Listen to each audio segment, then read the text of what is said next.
Hello girls, आज हम लोग देखेंगे इंडियन एग्रीकल्चर पॉलिसी देखने से पहले हमें ये पता होना चाहिए कि एग्रीकल्चर सिनेरियो क्या है इंडिया में।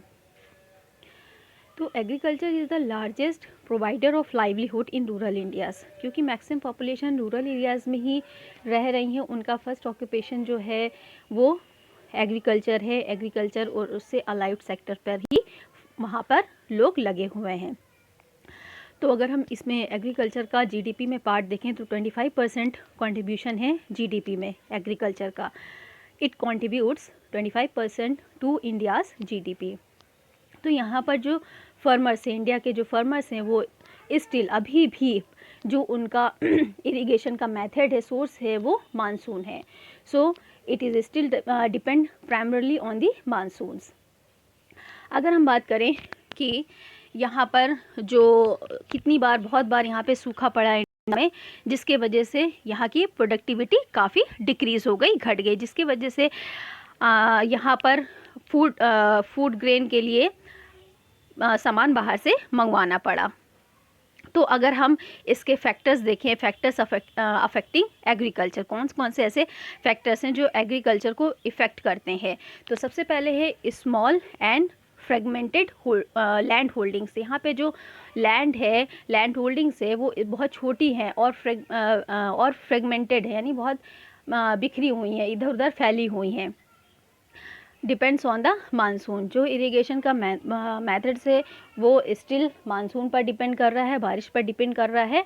The lack of international competitiveness of its produce, जो भी यहाँ पर प्रोड्यूस हो रहा है वो अगर हम बात करें तो इंटरनेशनल जो कॉम्पिटिटर्स हैं उनके सामने यहाँ के फार्मर्स टिक नहीं पाते हैं। ठीक है, उनके पास वो चीज़ें नहीं है, वो प्रोडक्शन नहीं है, वो मशीनरीज नहीं है, वो क्वालिटीज़ नहीं है, जिसकी वजह से उनसे वो कंपटीशन इंटरनेशनल मार्केट पर नहीं कर पाते हैं। Then inadequate availability of electricity, यहाँ पर इलेक्ट्रिसिटी की कमी है, फर्टिलाइजर्स की कमी है, इरिगेशन एंड पेस्टिसाइड्स की कमी है, जिसके वजह से प्रोडक्शन पर इफ़ेक्ट पड़ता है।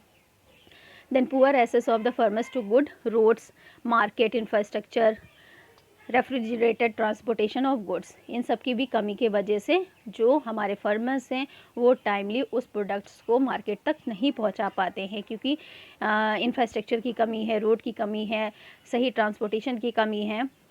Then conversion of agriculture land for residential and other land use purposes. तो यहाँ पर जो एग्रीकल्चर की जो लैंड है वो कन्वर्जन हो रही है उनका रेजिडेंशियल में, क्योंकि पॉपुलेशन इतनी तेज़ी से ग्रो कर रही है, जिसके वजह से एग्रीकल्चर जो लैंड है वो रेजिडेंशियल में कन्वर्ट हो रही है, और इसके अलावा एग्रीकल्चर जो लैंड है वो अदर पर्पसेस के लिए भी यूज़ की जा रही हैं।